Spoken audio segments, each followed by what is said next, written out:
Welcome once again to the Dr. Sky Experience, heard exclusively here at Talk Radio 77, WABC, as we like to call it, the crown jewel of radio, the iconic 77 Talk Radio, WABC, beaming out of New York City, the nation, the world, and I'm sure out to the cosmos. If you're a first-time listener to the Dr. Sky Experience, welcome once again, as we talk about the great subjects and realms of astronomy, space, aviation, and weather, and interlaced in our program and podcast here, great stories of American exceptionalism. And we hope each and every one of you got to experience, even if it was partial, the great eclipse of the sun that happened back on April the 8th of this year. For many of you in the New York listening area, that was only a 91% eclipse, but rare indeed. And for other portions of upstate New York and around the nation, you experienced that extremely rare event when the umbral shadow moves right across you and you experience the shadow of the moon. I was proud to be reporting as being the keynote speaker at a Texas music event called the TexClips Music Festival. And if you'd like to see some more videos of that, simply go to drskyeclipse.com. That's DRSKY, eclipse.com. But folks, as we move toward the latter part of April, here's some of the compilation of news stories that we speak about every Sunday with John Catsimatidis on the Cats Roundtable, and then every other Wednesday at 1 a.m. with Frank Morano's program, The Other Side of Midnight, as we, for that 1 hour, transform it into a conversation called Cosmic Conversations. Well, let's begin a little bit about the eclipse. Hopefully you got to see it. Those safe solar glasses are what was necessary, but now that's all in the history books. So in case you're looking for the next great total solar eclipse, and if you become addicted to this, like many, this was my sixth, you'll have to look overseas for the next eclipse. 2026, we find out in that month of July, a total solar eclipse is visible off the far western portion of Iceland, moving down to the mid-portion of Spain. But another great event will take place, jot this date down, August 2, 2027, when the shadow path, the umbral shadow, crosses again into southern Spain, moves across Morocco, Algeria, Libya, and then how about this? Down into this area of Egypt where the pyramids exist near Luxor for a most amazing total solar eclipse lasting well over 5.5 minutes. But some of the stories that we covered here with John Catsimatidis on the Cats Roundtable this week are space debris coming down from the International Space Station.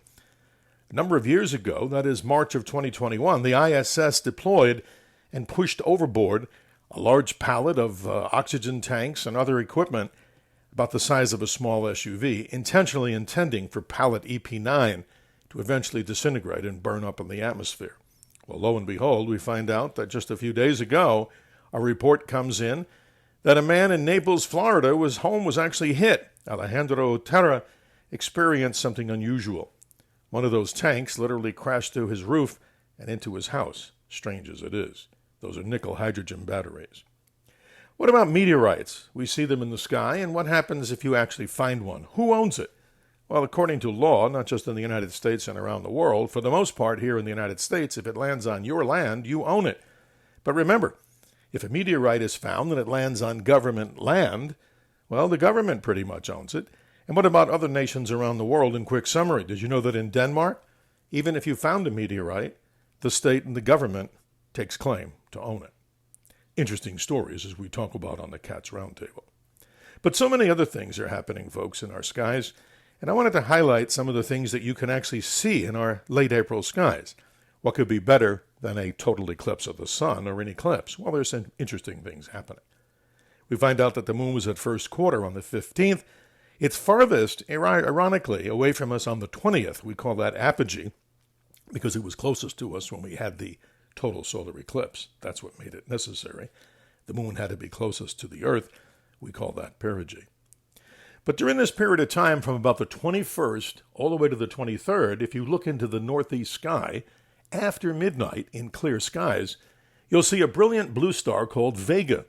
It's 25 light years away, and it's in the constellation of Lyra the Harp. Why do I mention it? This is the origin point of the annual Lyrid meteor shower.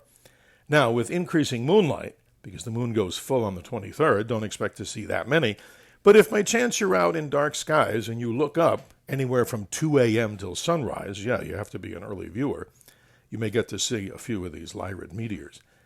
They're about the size of little grape nut cereal little particles, and they're traveling at well over 100,000 miles an hour. Naturally, they don't come down and crash land on the ground. Lucky for us, but the meteor shower story is just fascinating. We get another interesting meteor shower coming up into the month of August, and we'll talk more about that on the Dr. Sky Experience. Let's talk about the full moon. For this particular month, we'll get to see the beautiful full pink moon. And this, of course, in the holiday season of Passover, and also as spring moves on, the time that flowers are flourishing. Officially, the moon is full on April the 23rd at 7:49 p.m. Eastern Daylight Time. And it'll be a pretty interesting moon. Even though it's not closest to the Earth, still a spectacular moon to look at. And of course, we want to celebrate the sacred season of Passover, as I believe it begins on the evening hours of the 22nd. But how is Passover connected to the sky? Interestingly enough, it is. We find out that in the Hebrew calendar, this particular season of Passover occurs on the 15th day of the Jewish calendar, which is known as Nisan, the first of the months in the Jewish calendar. So it coincides very closely, of course, to that of a full moon. And so does that of the date of Easter. And going back in our time machine, the date of Easter is always the Sunday that's after the beginning of the vernal equinox. So we go back into time in March and found out that the spring equinox was on the 20th. The last full moon, of course, was earlier into that month. And then we find out on the calendar that the next Sunday after the full moon of March, and that came out to be March the 31st. For keen-eyed observers, if you have a pair of binoculars and you look low into the western part of the sky, now all this centers around the time when the moon is brightest, so you may or may not get to see this, but Comet 12P, Comet Pons-Brooks, gets closest to the sun by the 21st and 22nd of April. Now, I observed it in New Mexico and Texas in a dark sky, even with a small pair of binoculars. Why is this important? Because it's a periodic comet that moves around the sun every 71 years. And it's quite interesting because some people actually got to see the comet during the total eclipse of the sun, a number of degrees to the left. Interesting things. For questions and comments, always email me. It's drskyshow@gmail.com. And what do we say? Always remember to keep your eyes to the skies. I'm your navigator on the highway to the heavens. How about this? A highway with no tolls. So explore the wonderful richness of the nighttime skies. And we're so appreciative of being here on Talk Radio 77 WABC, with the thanks to owner-operator John Katzimatidis and his wife Margot, and all of you that are listening to the Dr. Sky Experience. Check us out every Sunday on John Katzimatidis' popular show around the nation, the Cats Roundtable. And as I mentioned before, every other Wednesday at 1 a.m., we talk on Frank Morano's program, The Other Side of Midnight, as we talk for the hour about cosmic conversations. Clear skies, good health, and happy Passover to our friends who celebrate that particular sacred holiday. And again, ladies and gentlemen, you'll be hearing more information about these realms, astronomy, space, aviation, and weather, and stories of American exceptionalism, about truth, justice, and the American way. Have a good week.